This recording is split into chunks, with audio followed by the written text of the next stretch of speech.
I was refilling the stapler at my desk when a man in a gray polo shirt walked into the office, asked for me by my full name, and handed me a manila envelope in front of 6 of my coworkers. "Claire Ann Whitfield? That's me. You've been served." That's it. That's the whole introduction. No warning, no phone call, no, "Hey, we need to talk." Just a stranger standing by my desk while my coworker Priya slowly lowered her coffee mug and stared at me like I'd just been arrested on live television. I opened the envelope in the break room because I didn't trust myself to read it standing up. The caption at the top said, "In the matter of the estate of Eleanor M. Whitfield," and under that, in a font that felt deliberately cold, "Petition to contest validity of will and request for return of real property." My grandmother had been dead for 11 weeks, and my own family was suing me. Here's the part that made my stomach actually drop, though it wasn't just my older sister Renata's name on the petition. It was my mother's too. My mother. The woman who used to sit with me on Grandma Eleanor's porch swing every Sunday, shelling peas into a bowl, was now a plaintiff against me in a civil case. Before I go further, quick question because I'm curious. Where are you watching this from tonight, and is it raining where you are? It's pouring here, and something about a legal document under gray skies just hits different. Drop it in the comments. I read every one. Okay, back to it. My name is Claire Whitfield. I'm 34, I work in medical billing at a clinic outside Dayton, Ohio, and up until 11 weeks before that envelope landed on my desk, I thought my family, whatever its flaws, was not the kind of family that sued each other. I was wrong, and it took me the better part of a year to understand exactly how wrong. To explain why my sister and my mother thought they had a case, I have to go back further to the house. My grandmother, Eleanor Whitfield, lived in a squat brick house on Larkspur Lane in Millbrook, a town about 40 minutes outside the city. She bought that house with my grandfather in 1968 for $14,300, raised 3 kids in it, buried my grandfather out of its living room in 1994, and lived in it alone for the next 29 years. For the last 3 of those years, she didn't live in it entirely alone. I did too. I moved in with Grandma Eleanor in March 2021, right after my divorce finalized and right after her hip replacement went sideways. It wasn't a grand gesture, it was practical. I needed somewhere cheap to land, and she needed someone to make sure she didn't fall down the basement stairs carrying a laundry basket. My siblings did not move in. My sister Renata, 39, lived 2 hours away in Columbus with her husband Craig and their 2 kids, and visited maybe once every 6 weeks, usually around a holiday. My younger brother Daniel, 30, lived 20 minutes from Grandma but worked long shifts as a regional sales rep and visited even less than Renata did, though he called more. I'm not saying this to paint myself as a saint. I'm saying it because it matters for what comes later. For 3 years, I was the one who drove Grandma to her cardiology appointments. I was the one who learned to give her the insulin shots after her diabetes diagnosis in 2022. I was the one who sat with her at 2 in the morning when she couldn't sleep and wanted to talk about my grandfather, about the war he never talked about to anyone but her, about the daughter, my Aunt Susan, who died of leukemia in 1979 at age 6, a sister my mother rarely spoke of. In July 2023, Grandma Eleanor called her longtime attorney, a soft-spoken man named Walter Prewitt who'd handled her paperwork since 1988, and asked him to come to the house. I made tea. I sat in the kitchen, not the living room, because I didn't think it was my business what she and Walter discussed.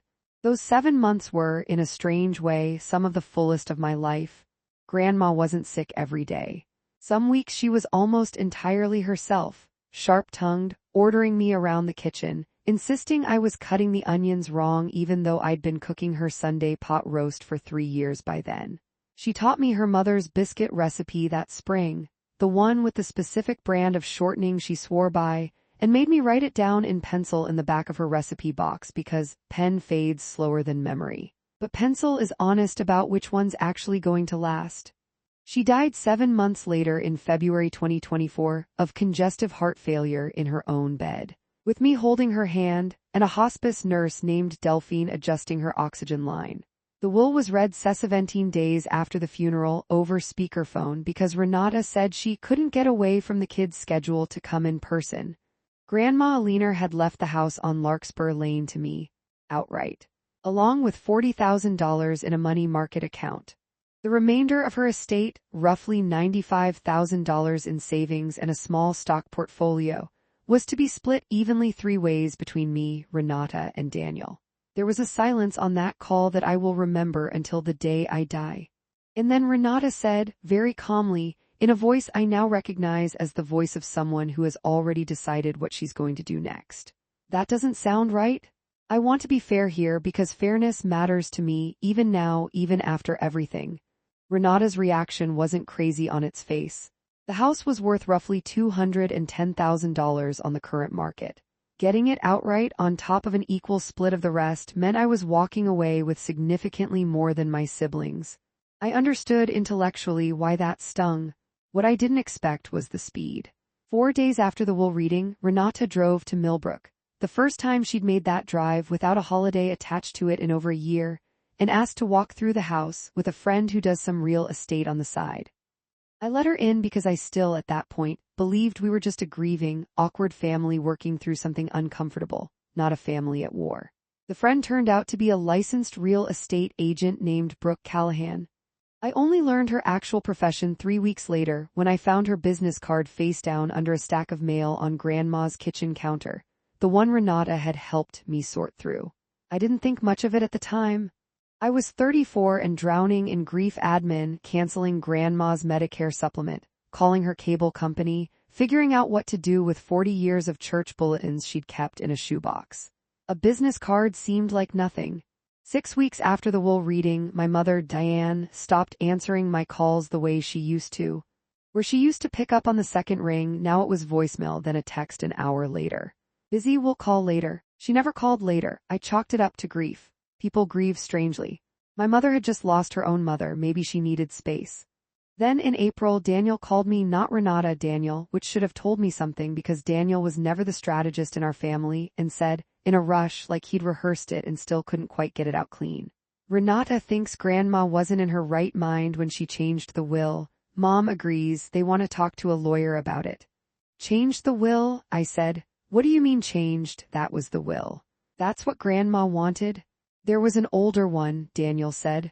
From like 2019, Mom found it in a filing cabinet. It splits everything 3 ways, including the house. That was the first time I heard about the 2019 will. It would not be the last. Here's a question I want to ask you directly, because I've asked it of myself more times than I can count. If you found out your grandmother had changed her will 4 months before she died, cutting your sibling a bigger share than an earlier version, what would you assume? Be honest, I assumed the worst about myself before anyone even accused me of anything. I lay awake wondering if I'd said something, done something, planted some seed I wasn't even aware of. That's the trap, by the way. That's the first layer of what was coming. Because the guilt hits you before the facts do. The lawsuit officially arrived in May 2024, the one that landed on my desk courtesy of the man in the gray polo shirt.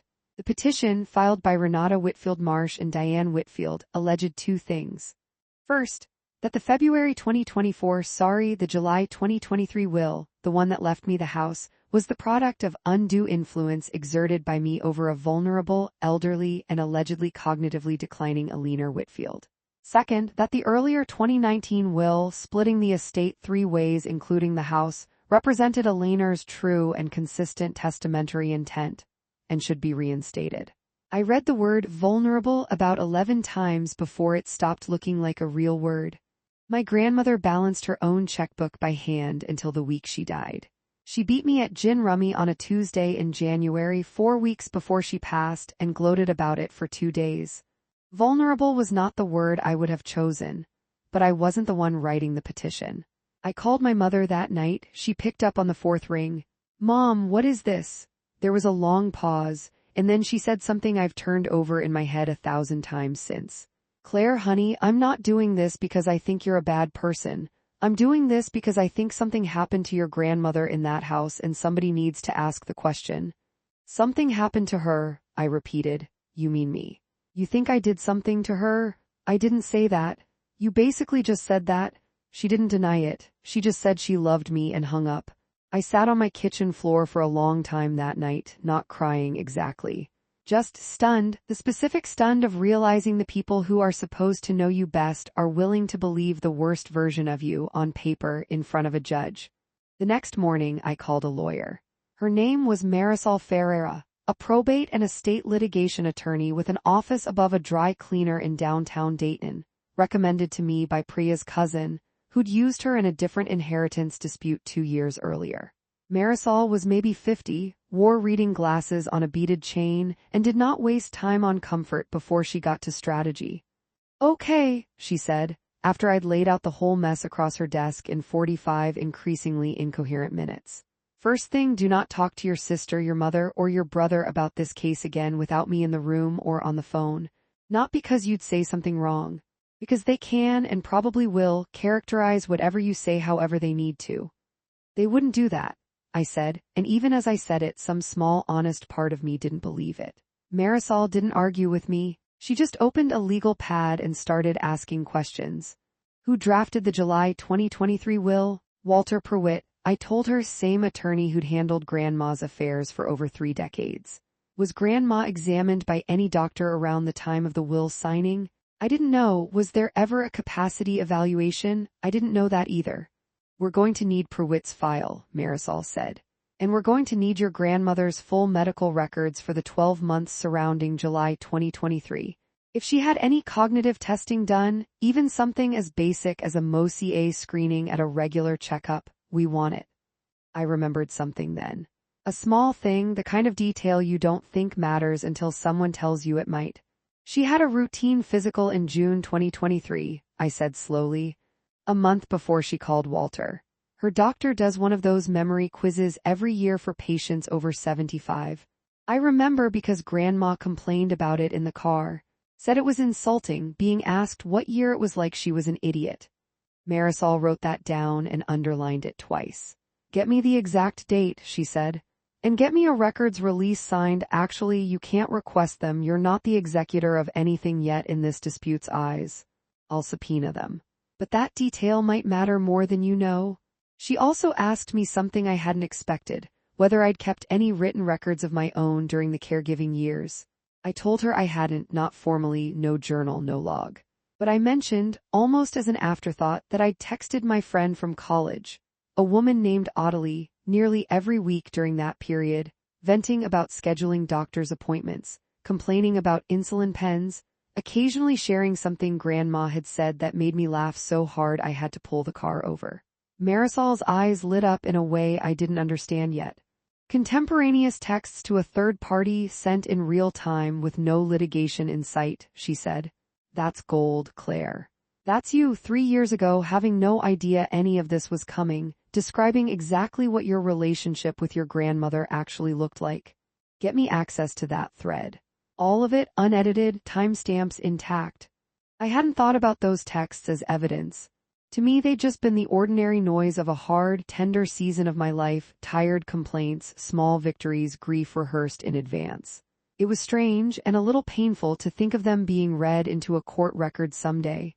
But I sent Marisol the export that night. I left her office that day with the first real feeling I'd had in weeks that wasn't dread. It wasn't hope exactly, but it was something to hold on to. I had no idea, walking down those stairs past the dry cleaner, how many more layers were still under the one we just found. The discovery process, the part of a lawsuit where both sides have to hand over documents, records, communications, is slow, painfully, grindingly slow. Marisol told me to expect months, and she was right. June turned into July. July turned into August.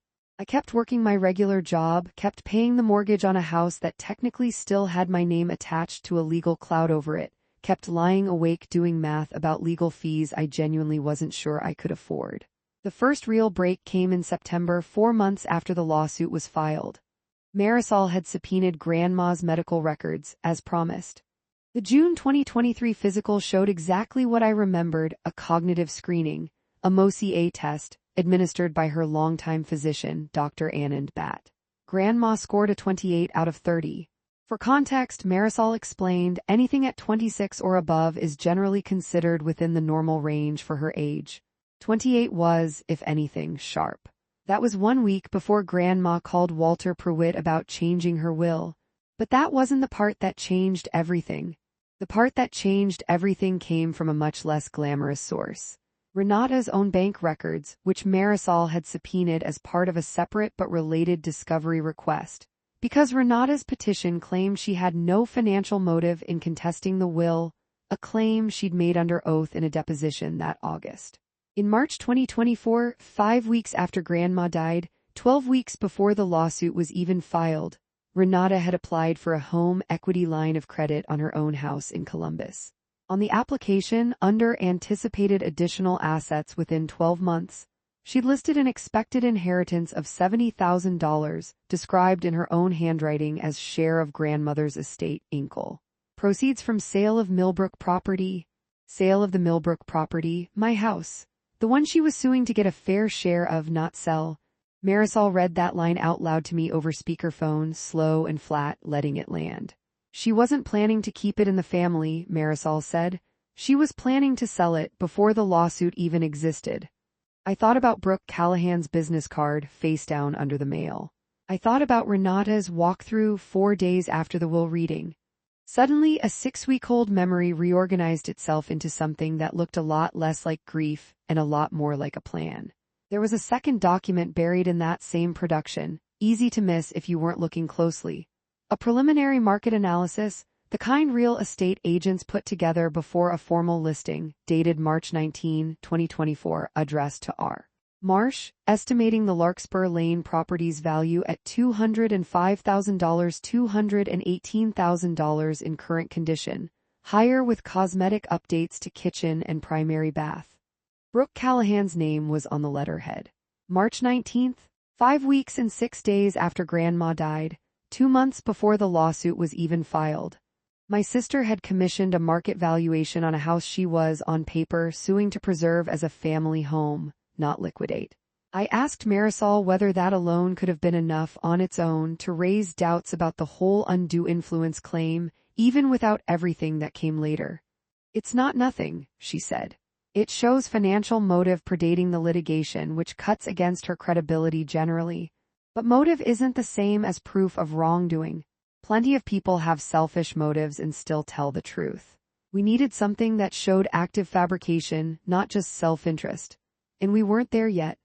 I remember hanging up that call and sitting in my car in the clinic parking lot for almost 20 minutes before I could make myself go back inside and finish my shift. I want to pause here because I think it's easy, watching from the outside, to turn Renata into a cartoon villain at this point. She wasn't. I need to say that honestly because it's true, and because turning her into a monster would let me off the hook for the part of this story where I have to admit something uncomfortable. Renata had been struggling for a long time, and none of us, including me, had paid close enough attention. Craig, her husband, had been laid off from his engineering job in late 2022 and hadn't found anything stable since. They had 2 kids in a private school they were 3 months behind on. The home equity line wasn't greed for greed's sake. It was a family standing at the edge of a financial cliff looking for anything to grab onto. My grandmother's death and the house had become that thing to grab. That doesn't excuse what came next, but it explains it, and I think the explaining matters. Because here's where the second layer of the betrayal showed up, the one that wasn't just Renata. In early October, during a deposition Marisol conducted with my mother present, Marisol asked a simple, almost throwaway question. Who first suggested that the 2019 will should be reinstated? My mother hesitated. Her lawyer, a young associate named Preston Cobb, working out of the same firm Renata had hired, tried to object, but the question was allowed to stand. It was Renata's idea originally, my mother said. But she talked to a cousin of Craig's. He'd gone through something similar with his own father's estate. He said we should get the earlier will and use it because courts favor a will that's, his word, consistent with a person's history. Did this cousin have any legal training? Marisol asked. He said he'd looked into it a lot, my mother said. He wasn't a lawyer, but he seemed to know what he was talking about. His name, it turned out, was Gary Osei, Craig's cousin by marriage, who had indeed gone through a contested estate 3 years earlier, one where, according to public probate records Marisol pulled the following week, he had lost. Badly. The court found his own will contest petition, remarkably similar in structure to Renata's, to be without merit, and sanctioned him $4,000 in attorney's fees for what the judge called a vexatious filing. Gary hadn't just given family advice. He'd handed Renata a near-identical playbook to the one that had already failed him once. That was layer 2. There was still a layer 3 coming, and it was the one that actually scared me. By November, 7 months into the lawsuit, I was exhausted in a way I didn't have words for. Legal fees had crossed $18,000. I'd stopped going to the gym, stopped calling my one close friend from college as often, started snapping at coworkers over nothing. Marisol noticed. She was blunt about it in a way I ended up being grateful for. "You need to decide something," she told me over coffee in her office, not billing me for the hour, which I only realized months later. "Are you fighting this because you actually believe you're right, or are you fighting it because you're too angry to stop? Those aren't the same motivation, and only one of them will get you through a trial." I told her the truth, both. I believed I was right. And I was also, for the first time in my adult life, furious, really cleanly furious at people I loved. She nodded like that was an acceptable answer, and then she told me about layer 3. Marisol's paralegal, going through Walter Pruitt's file, the one containing the July 2023 will, had noticed something odd in the intake paperwork. Attorneys are required to keep a signed engagement letter, and, per Ohio standard elder law best practices that Pruitt's firm followed voluntarily, a brief intake questionnaire assessing the client's understanding of what they were doing and why. Grandma's questionnaire was there, dated July 9, 2023, and signed. But the signature didn't match. Not Grandma's will signature, that one, notarized by Walter's own office notary, Deborah Kessler, was unquestionably hers, consistent with decades of her handwriting on file. The signature that didn't match was on a separate later document. A one-page confirmation of understanding that Renata's legal team had submitted as an exhibit, allegedly signed by a liener in September 2023, 2 months after the will, stating she may have felt pressured by family members living in her home. A document that, if genuine, would have single-handedly supported the entire undue influence claim. Marisol had a forensic document examiner, a quiet, precise woman named Ilana Vance, compare it against 7 verified samples of my grandmother's signature spanning 15 years. Ilana's written report was 4 pages long. Its conclusion was one sentence. The question's signature exhibits characteristics inconsistent with genuine production and consistent with traced or copied reproduction. In my professional opinion, it is not a genuine signature of a liener M. Whitfield. Someone had forged my grandmother's signature on a document designed to sink me in court. I need to tell you honestly, my first reaction wasn't triumph. It was nausea. Because the obvious question was who? Renata had motive, but Renata, whatever her flaws, had never in her life been someone I'd call cunning. My mother had access. She'd been in and out of Grandma's house constantly in the months after the death, helping sort things, the same phrase Renata had used about the mail.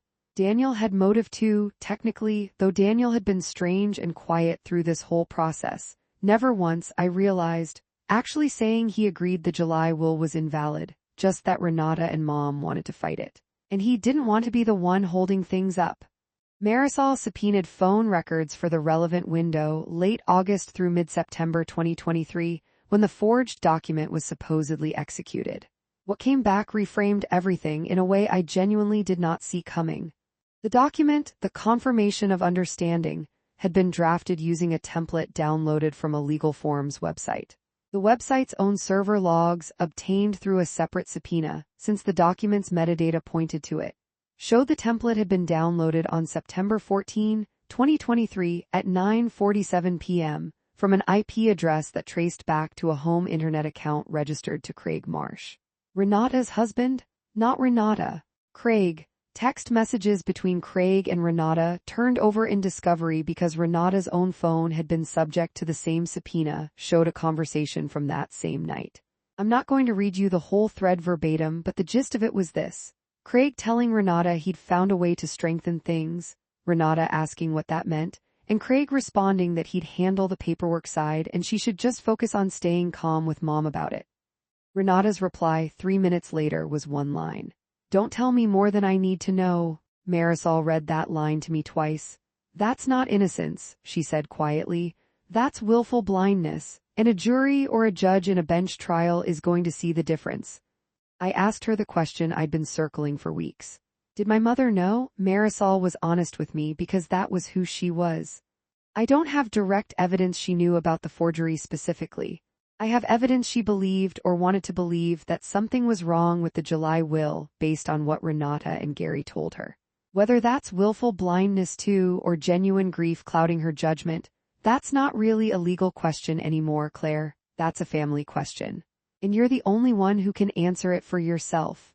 The trial, technically a bench trial since Ohio probate contests of this kind are heard by a judge, not a jury, was scheduled for late January 2025, almost a full year after Grandma died.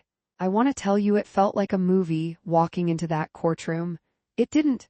It felt like a DMV with worse lighting and higher stakes.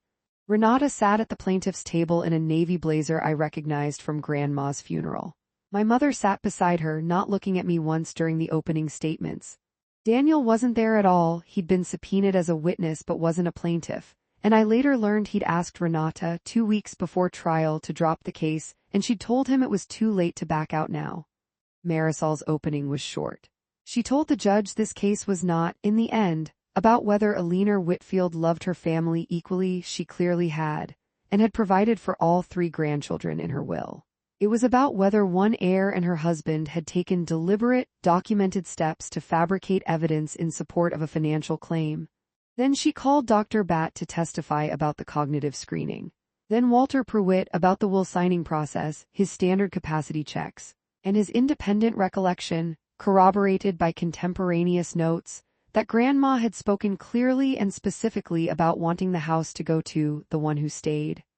Then Alana Vance walked through her forensic signature analysis, slide by slide, sample by sample, in the kind of dry, methodical detail that made the courtroom go completely silent. Then Marisol brought out the document that afterward everyone involved in the case, even Renata's own attorney, off the record weeks later, agreed was the moment it was over. It wasn't dramatic. It wasn't a courtroom drama flourish, it was a single-page printout. The Legal Forms website's server access log, time-stamped, IP-matched, subpoenaed and authenticated by the website's own records custodian via prior deposition, showing the exact download of the exact template used to forge my grandmother's signature, traced to Craig Marsh's home network. At 9:47 p.m. on September 14, 2023. Marisol didn't even raise her voice when she introduced it. She just said, "Your Honor, we'd like to enter Exhibit 34, and let the paper do what 6 months of hearings hadn't." Renata's attorney asked for a recess. When court resumed 40 minutes later, Renata's legal team informed the judge they were withdrawing the petition to reinstate the 2019 will and dismissing the undue influence claim with prejudice. In the minutes before that recess, I watched my mother's face while the exhibit went up on the small courtroom monitor. She wasn't looking at the screen. She was looking at Renata, and Renata wasn't looking back at anyone. I've thought about that a lot since. How a courtroom can go completely silent and completely loud at the same time, all of it happening behind people's eyes instead of out loud. The judge, a measured, unhurried woman named the Honorable Patricia Oyalaran-Adwale, didn't editorialize much on the record. She accepted the withdrawal and dismissal, noted for the record that the court retained the ability to refer matters to appropriate authorities where fabricated evidence appeared to have been submitted, and thanked both parties for their patience over what she called an unusually long and frankly unusually sad probate matter. Then she moved on to the next case on her docket, because for her it genuinely was just the next case. For me, it was the end of a year that had rearranged my entire understanding of my family. It was over, just like that, not with a verdict. With a folder full of paper someone else had been foolish enough to create a trail for. You'd think that would feel like winning. For about 10 minutes in that courthouse hallway, it did.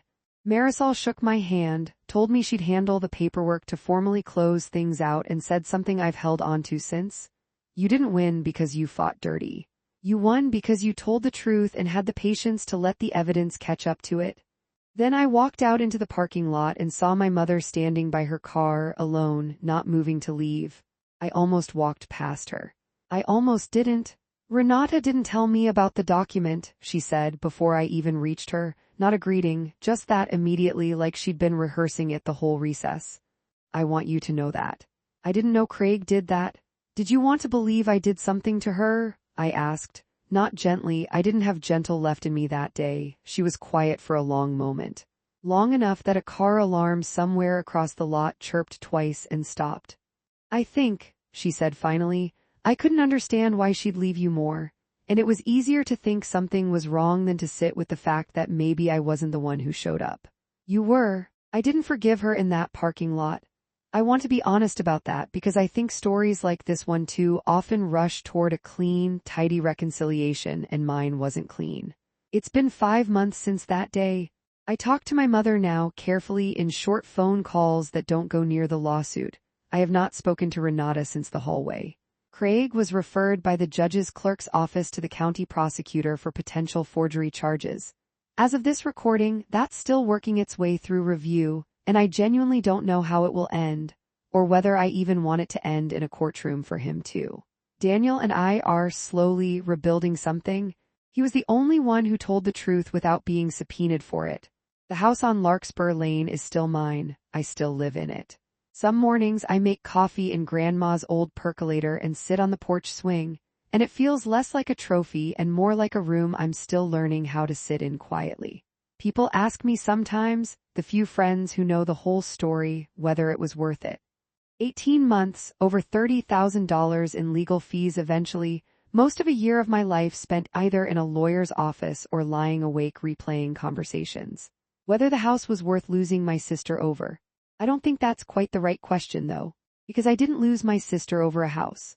I lost her, if I'm honest, somewhere in the months after Grandma died, when grief turned into arithmetic for her instead of memory, and she let someone else write the story of what I'd supposedly done, rather than just asking me herself.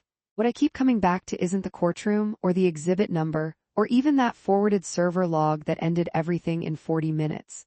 It's something smaller.